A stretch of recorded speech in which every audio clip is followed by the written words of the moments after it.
What's up, guys? Welcome back to Keeping Up with the X-Men. We are going to continue this hunt for Wolverine with the Claws of a Killer, Issue 2. Now, the first issue, of course, I missed out having a chance to talk about it, so I will give you a quick synopsis of what happened. But first, let's take a look at this. Let's take a look at this cover. I want to say real quick, in case somehow this cover does not explain the events that will happen inside of this book,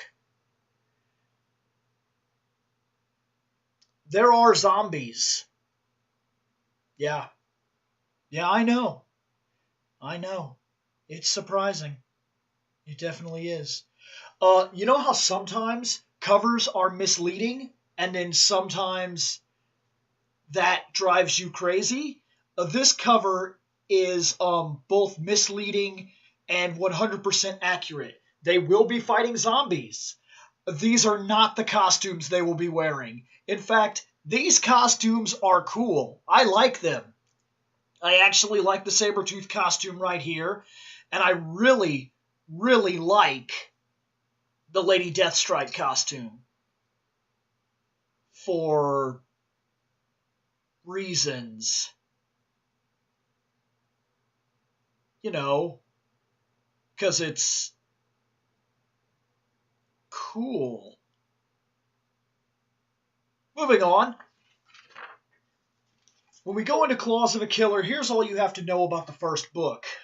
Some guy that looked like Wolverine attacked some hicks in this little bitty town, and then he caused a weird green radiation device thing to go off, and then everybody was laying on the ground and dead. Now, because of stuff that's been going on, we now have Daken, Lady DeathStrike, and Sabretooth. They all go to this little town to try to figure out where Logan is. For some reason, this is where they decided to go. This is where Lady DeathStrike said she wanted to go here specifically. Now, when they get there, there are some soldier guys that shoot the crap out of Daken, capture him, and then zombies, whilst everybody is looking for Wolverine. And Lady DeathStrike is 100% sure that he's here somewhere. Zombies happen. Old man, happy birthday zombie, breaks through a window, and he goes after Sabretooth.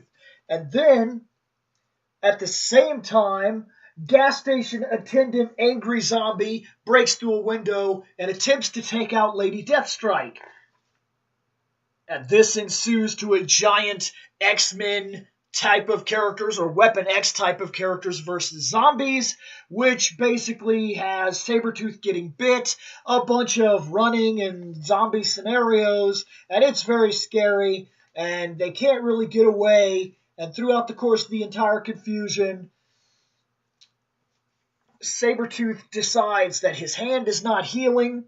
This is a bad thing. Whatever these things are, he says they're zombies. She doesn't even want to acknowledge such a word yet.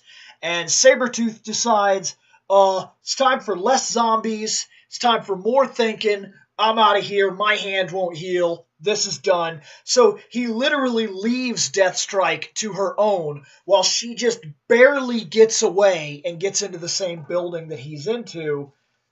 And then they talk for a minute and they decide things are crazy. And that's pretty much what happened here.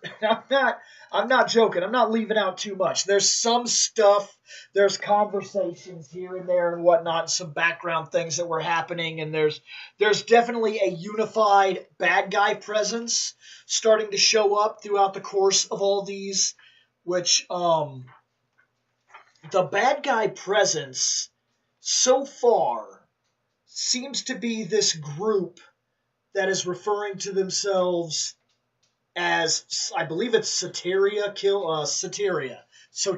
or something like that. I'm starting to develop my own theory as to what's going on here. I can't guarantee this, but I have a thought that's starting to run in my head now. We keep seeing Wolverine sightings all over the place, and we know now that Mr. Sinister is involved somehow.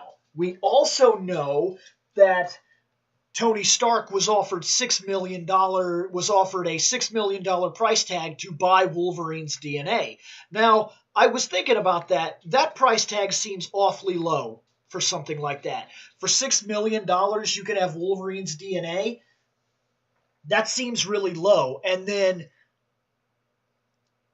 Sinister got pretty mad about it. So I'm starting to wonder if maybe, just maybe, Sinister might have cloned the DNA strand or something.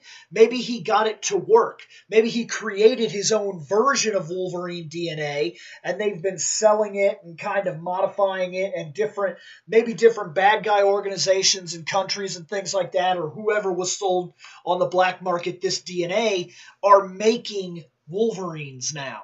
And I mean, there's no reason that's undoable. I mean, we've already seen it before with Laura. So, I mean, I've just got this feeling now that maybe what's going on, the reason there's so many sightings of Wolverine, and sometimes I feel like they're kind of him, and sometimes I feel like they're definitely not. And of course, we've seen Wolverine wandering around in the other books and whatnot, so very much we know that whoever these guys are that are roaming about doing whatever it is they're doing are not Wolverine. But they could very well be some sort of soldier program by these new bad guys or whatever. It's interesting. It is starting to interest me. I'm starting to give it a little more of a chance. Even though I think this is more drawn out than it needed to be, I am interested to see if that's what's going on here. And I have a pretty good feeling that it very well could be. So that's my working theory so far, is that there are multiple Wolverines. And then I don't know if we'll actually come across the Wolverine while we do these books or what's going to happen, but I'm interested to see now. So that was The Claws of a Killer Part 2, and you are now all caught up with The Claws for a Killer. Claws of a Killer. Let's look at this costume again. Oh, yeah. Later on.